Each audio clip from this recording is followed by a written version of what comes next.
All right, let's chat about how to mix your own gouache ink. So one of the first things you need is to have a tube of gouache. This one you can see is almost empty. It's very well loved. This is one of my favorite colors. When I'm using black, sometimes I add some sparkle to it. There will be another video on how to turn them sparkly or make sparkle inks, but this is, or any type of gouache is great. I have a cup of water.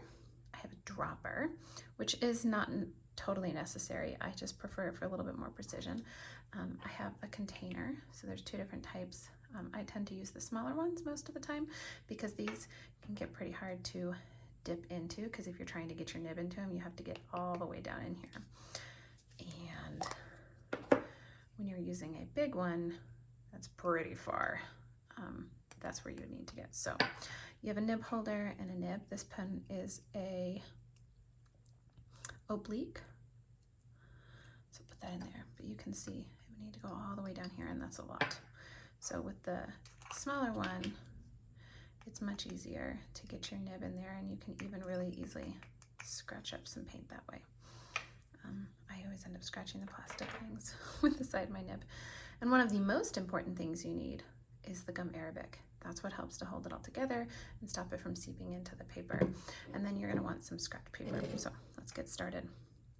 You're going to take your open container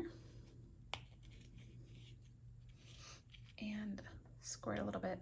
I'm going to try a different color. This is black. Let's have some, is this one?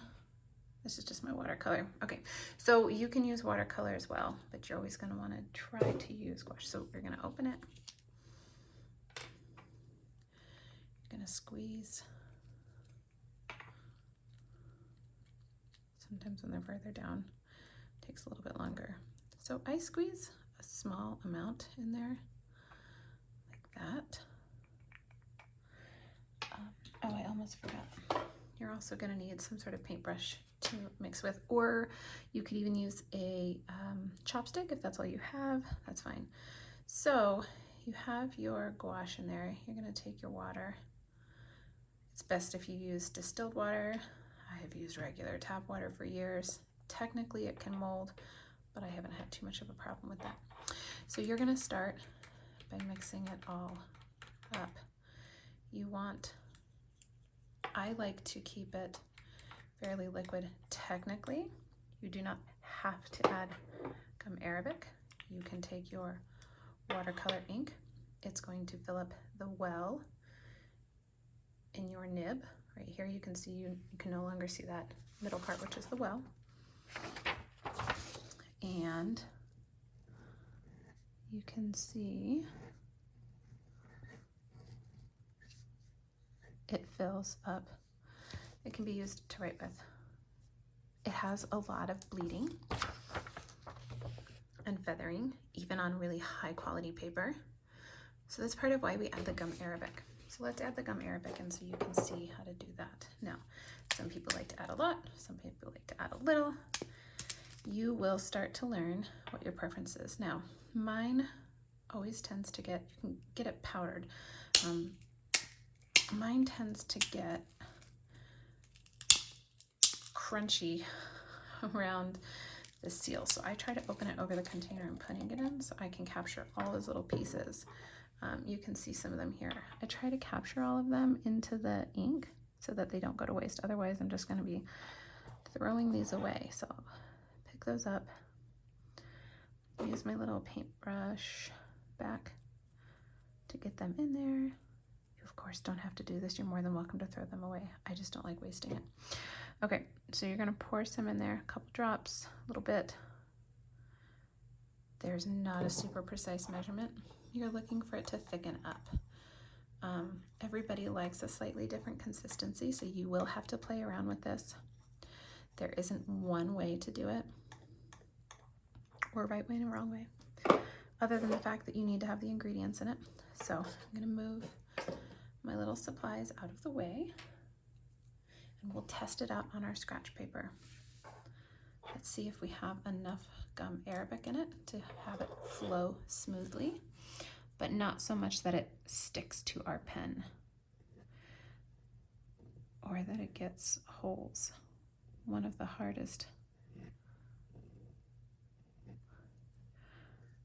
things to tell is the consistency. One of the fun things with gouache ink is that you can get some variation or gradation, gradient, where it starts off dark and gets lighter. So that will work. I personally would end up probably adding a little bit more paint and gouache to make it a little bit thicker. So, because I like my inks to be a little bit thicker. Some people don't, and that's fine. Like I said, you'll find out what works for you. So I'm gonna add a little bit of each of these. That's probably not even 1/8 of a teaspoon of gum arabic. It's not even as much gum arabic as paint I just added. So I'll mix it up because I want to make sure that I have a darker consistency. Some projects are really great for gradients. Practice is fine for gradients. Personally, I really like it to be a little bit darker. So let's test that out. It's better. It also helps it to sit up on the paper better.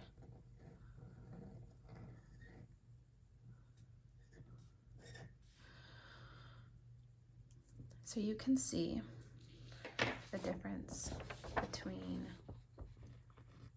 gum arabic and the first time. You can see there's also still some bleeding. Oh, let me see if I can get it to focus. There's also still a fair amount of bleeding. This time, adding more, there's almost no bleeding. And I probably had a total of about 1/8 of a teaspoon in that particular container of gum arabic and 2 pea-sized blobs or so. Maybe they're big peas, but nonetheless in this container. And part of the reason why I like to get these versus the snap top ones is that these tend to have the waterproof seal. So I can take my ink, close it, and then travel with it and not worry about it spilling.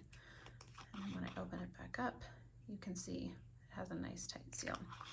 So that is how you make your watercolor gouache ink. And again, here are the supplies we used for our ink. You can also do them out of watercolor ink versus gouache. Gouache just is an opaque watercolor, whereas if you did this, let's do one in here with the pink. If you want to do a transparent one, this is cobalt violet. So let me get it open. Sometimes when they seal, versus hurting your hand, just get a towel or a paper towel to put on top of it. So this is a really pretty pinky color. And I'm gonna make a lot of ink to practice with this one. So I'm gonna do 4 pea-sized blobs on the bottom there. That's how tall they are. Right there, you can see they're just about 4 peas, maybe 3.5. It's hard to judge. Okay, and this entire water thing, this is like a medicine cup, will likely go in here, but let's just start off with getting droppers in there, because if you put too much water in at once, it can actually be really hard to mix to the right consistency. I still have a little bit of black. I'm not worried because this is not for a specific project, but if you're trying to color match for some specific project you have in mind, you're gonna wanna rinse your paintbrush out first. So you can see slowly but surely, watercolor paint, regular old from a tube watercolor paint is mixing in just fine. You want to periodically stop to check and see if there are any blobs still stuck in the bottom. You can hold this up to the light. You can turn it from side to side. Now that I have all of that mixed in, and it's the thickness of, oh, probably like 2% milk. It's not super thick, but it is thick enough that when you hold it on its side, you can see it still coats. It doesn't just fall down to the side. So then we're gonna add some gum arabic to it again. That's probably closer to 1/4 teaspoon than just an 1/8. So we can see if we can get this to sit up on top of our paper really nice, but still give us a little bit of a gradient. So you want to wash out your nib. You can put water with just a little bit of cleaner in it. This is my washing thing. I currently actually just have an all-purpose cleaner in there. And then if you're doing best practices, don't use a paper towel. I only have a paper towel right here. What you really want to do when you're washing off your nib so that you don't get lint stuck in it is using a lint-free, like woven fabric that doesn't get washed in the washer with your normal stuff. Because when you get a piece of lint in this or a little piece of hair, what can happen is as you're writing, you'll have a trail. And it can be really annoying. Okay, I have some ink on my counter. That's perfectly fine. If you're worried about it, you can always put down extra paper. I don't particularly care though. This is my work desk, so it gets ink on it all the time. All right, you'll notice that regardless of my touch, this one is a little bit more globby, flowy, gloopy, even thinner than how we started out here. So a couple things. I'm gonna add a lot more paint. It's probably about 2 peas worth. It's gonna take me a little bit more to mix it up. I also have a really big gradient here.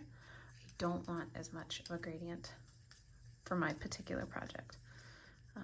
If I'm gonna be writing things for fun, I want you to be able to see it. So this paintbrush weren't totally smushed. You can, and you wanna do brush lettering with a paintbrush, you can do watercolors, or you can totally do the gum arabic like I'm doing now and mix your own. And then you could test it just the same. But since we are using it for calligraphy with a pointed pen versus brush lettering, you're going to want to go through with the tools you're going to use. I've actually personally done both. I mean, I've done brush lettering with a paintbrush, I've done brush lettering with pens, I've done, actually even done calligraphy with tea and coffee based inks that I made for a special tea party project. Coffee one was for a save the date. You can get creative, you can make an ink out of almost anything. So we're gonna try this again. Let's dip in here. Now this time you can see that it's a little bit thicker. You might not be able to totally see that from the picture, but we will test it again. So this one you can see the hairlines, that's the tiny little lines, are finer.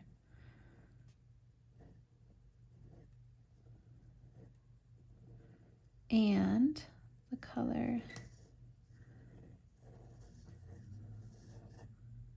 is more consistent. I just wanted to see if it would keep going. It actually did, even though that is not my best flourish. One thing you want to keep in mind is if you push hard, all your ink's gonna come out. Especially with a gouache ink as you're figuring out your preferred consistency. You might want to make a thicker ink than this so that it doesn't come out so quickly. It's really down to personal preference. Okay, so this one I get beautiful hairlines from.